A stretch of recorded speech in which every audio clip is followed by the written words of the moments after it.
course they can't refuse to certify election results. Their job is not to be players on the field. Their job is to be the scoreboard operator. Someone scores and they put it up on the scoreboard. but they are trying to weaponize that to give Republicans an advantage.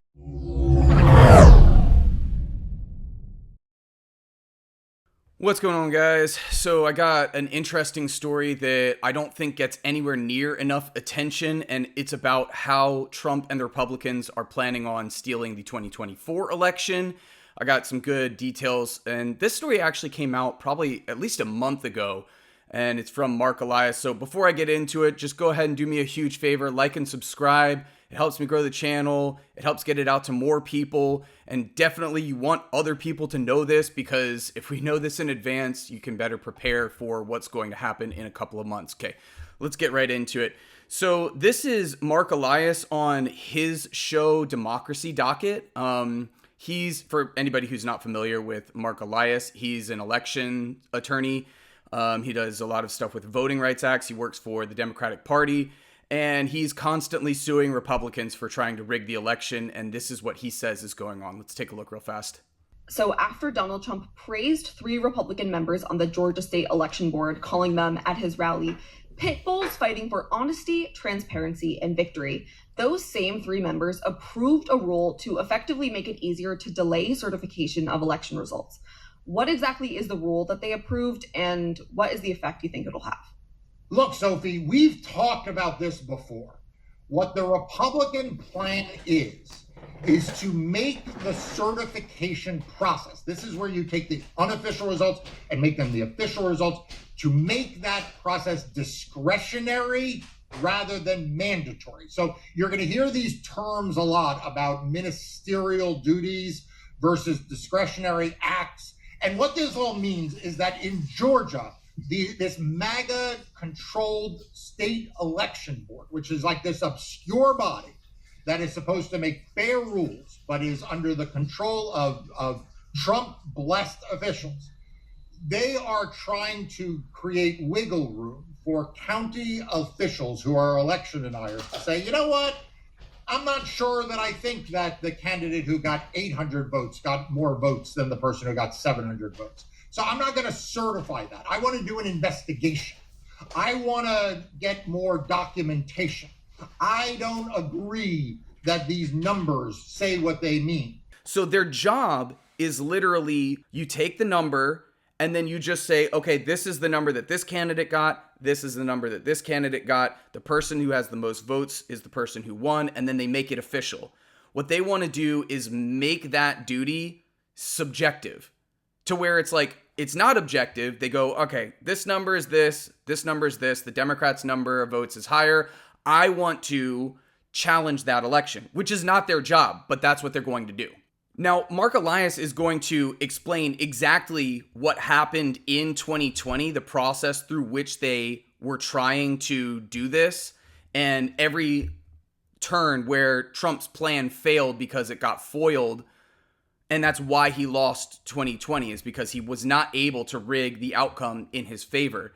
And what they're doing now is they're literally saying, all right, we've got all of these pro-Trump election deniers who are election officials in these certain swing states. Here he's talking about Georgia. But they've got approximately 70 election deniers that are in all of these key swing states. And I'll link to the Rolling Stone article as well, where they're talking about this, that their plan is to basically do what they wanted Mike Pence to do, but at a state level. Donald Trump, this is where I think people underestimate him. He is not interested in just rigging the rules. He is interested in rigging the outcomes. And until people accept that, they fail to understand just how far Donald Trump will go and how much loyalty he will expect along the way. So, in 2020, he wanted the rules rigged before the election to make it harder to vote by mail in the middle of a pandemic. When that failed, he expected loyalty from people certifying election results in places like Wayne County, Michigan, and at the state board. And when that failed, when he was unable to tamper with that, he expected loyalty in having state legislatures disregard the will of the voters and simply try to pass their own electors. When that failed, he tried a fake elector scheme.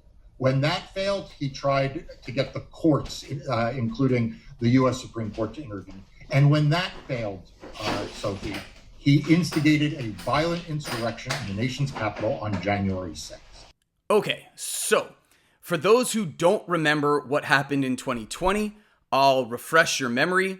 Back then, during the pandemic, there was a very, very high voter turnout through vote by mail because not a whole lot of people wanted to stand online during the middle of a global pandemic.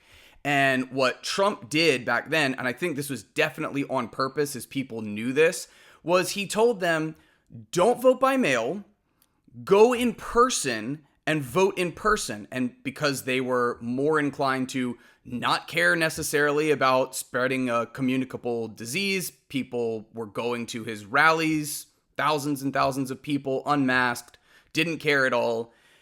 And what happens during the elections is that the day of votes, the people who vote in person actually get counted first.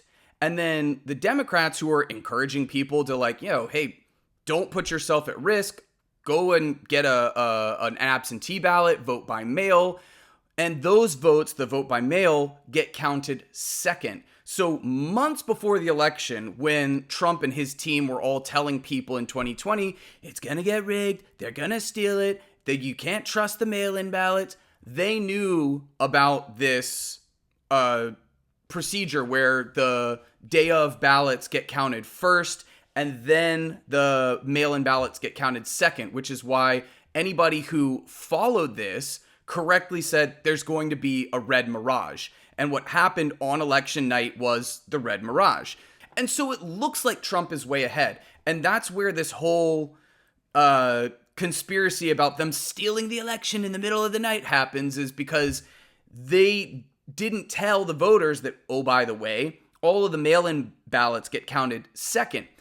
Actually, Kyle Kulinski from Secular Talk was on Joe Rogan's podcast at the time doing live coverage of the election and said, hey, this is what's going to happen. And of course it played out that way. When the votes roll in, everybody's going to freak out at every single thing that they see. But there are some states that count the mail-ins first. And when they count the mail-ins first, it's going to look like Biden's winning in a landslide. And then there's other states that do the opposite, which is they count the on-the-day votes first. And the states that do that, it's going to look like Trump is winning in a landslide. So basically, everybody has to relax until you actually get, to a very high percentage of the votes counted before you really know what's going on, because there's going to be big swings throughout the night. So Texas is blue. Because that's because they're counting the mail-ins first, and the mail-ins are heavily Biden. See, that's what I'm saying, is it's a little misleading to watch it second by second, because it's going to be skewed based on which votes they're counting. You see what I'm saying? What's the chance we don't have an answer tonight? 100%. Probably 50 or 60% chance we don't have an answer What's tonight. the chance that people handle that maturely and don't burn things down and throw bricks through windows? Negative 14,000%. Right. Because anybody who actually followed the process of how these were going to get counted knew this was going to happen, and I'm assuming that Trump knew this as well, which is why he was trying to tell people so that he could inject a lot of doubt into the legitimacy of the election. The other thing is, when election turnout is very, very high, it usually favors the Democrat to win. When the election turnout is very low, it usually favors the Republicans to win, which is why Republicans are constantly trying to make it harder to vote, gerrymander districts, make it so that you can't do mail-in ballots, voter ID laws, purging voter rolls. All of this stuff is to try and suppress the turnout of the election, because they know for a fact they perform better in elections when there's a lower turnout. Here's the thing that's so funny, is that they're not very subtle. The Republicans kind of lay everything out on the table of hey, this is how we're going to cheat. So they're not really subtle about it. I think that obviously it's not going to work because we already know about it. If you arm yourself with this information ahead of time, you're not surprised on election day when you see all of these different states with Trump approved election officials questioning the election in every single swing state that they really need to win. They don't actually like democracy because the Republican Party has been a minority party for a very long time. Trump challenged the election and lost over 60 court cases. So it's not like he always whines and complains about how he didn't have standing and that's the reason why it wasn't fair. Some of these judges that tossed out the case were Trump appointed judges. They literally laughed him out of court. They said, you don't have standing because there's no evidence for there being widespread voter fraud for all of the claims that they were making. So yeah, like I said, that story, super interesting. I hope it gets more and more attention, especially as we're coming closer to the election, because this will happen. I guarantee it. And there is, just so everybody's clear, there is no good ending to 2024. If Trump wins, we're fucked. Plain and simple. I don't think that's going to happen just with all of the stuff I've laid out already. There's so many things stacked against him. I just don't see it happening. But if Kamala wins, you're going to see the Republicans try and challenge this 8 ways from Sunday. You're going to see the MAGA morons riot again. I guarantee they're going to do something stupid. There's going to be huge protests. And it's because they're so insulated in this bubble of like Trump is the greatest ever. And they don't get that like he's always been a very, very divisive figure and he's deeply unpopular. If you're not a Republican, most people can't stand Trump. He has low favorability ratings.